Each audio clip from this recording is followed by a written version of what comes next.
বিশ্বনবী বললেন, নামাজের চেয়েও বড়, রোজার চেয়েও বড়, যাকাতের চেয়েও বড়, সাদাকার চেয়েও বড় একটা ইবাদত আছে, আমি কি তোমাদের বলবো না? সাহাবারা বললেন, ইয়া রাসূলুল্লাহ, বালা, অবশ্যই বলবেন, সেটা কি? বিশ্বনবী বললেন, ইসলাহু যাতিল বাইন।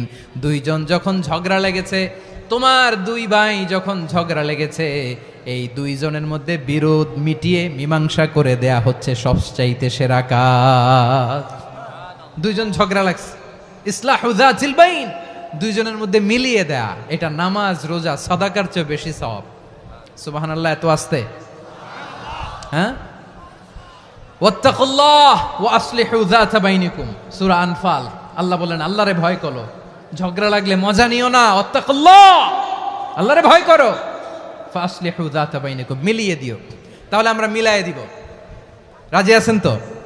তাহলে আমরা এক উম্মাহ।